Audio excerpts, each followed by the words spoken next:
చంద్రబాబు నాయుడు గారికి గట్టిగా హితవు పలుకుతా ఉన్నా. మీరు చేస్తా ఉన్నది చాలా అంటే చాలా దౌర్భాగ్యమైన పని. తప్పుడు పునాదులకు మీరు వేస్తా ఉన్నారు, తప్పుడు పునాదులు వేస్తా ఉన్నారు. ఇది రేపొద్దున వృక్షం అవుతుంది.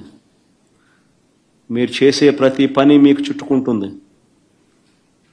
మీరు గ్రామాలలో ఈరోజు మీరు తీసుకొచ్చే ఈ కక్షలు, కార్పణ్యాలు, ఈ మాదిరిగా చేయడాలు, దుర్మార్గాలు ఇవన్నీ కూడా రేపొద్దున మీకు చుట్టుకుంటాయి.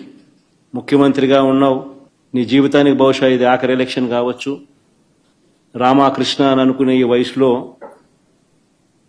కనీసం ఆ మాటలన్నా అనుకుంటే పుణ్యమన్నా వస్తుంది. ఈ మాదిరిగా చేస్తే నరకానికే పోతావు. ఇప్పటికైనా మార్పు తెచ్చుకో చంద్రబాబు అని హితవు పలుకుతా ఉన్నా. అసలు జగన్మోహన్ రెడ్డి గారు నెక్స్ట్ ఎన్నిక చేస్తాడా? వాళ్ళ పార్టీ అధ్యక్షుడు మారతాడా? ఆయనే పార్టీ అధ్యక్షుడిగా కంటిన్యూ చేస్తాడా? చంద్రబాబు గారికి చివరి ఎన్నిక అని మాట్లాడుతున్నాడు. డెమోక్రసీలో కంటెస్ట్ చేసే అవకాశం ఉంటుందా? ముందు ఆయన్ని తేల్చుకోమను. మా గురించి మాట్లాడే ముందు తెలుగుదేశం పార్టీ 40 సంవత్సరాల పాటు ఎన్నో ఆటుపోట్లను ఎదుర్కొని నిలబడినటువంటి నాయకుడు చంద్రబాబు నాయుడు.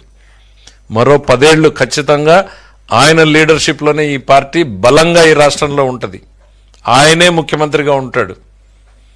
అసలు ఎన్నికల్లో కంటెస్ట్ చేయడానికి మీరు అర్హులుగా ఉంటారో లేదో ముందు మీరు తెలుసుకోండి జగన్మోహన్ రెడ్డి గారు.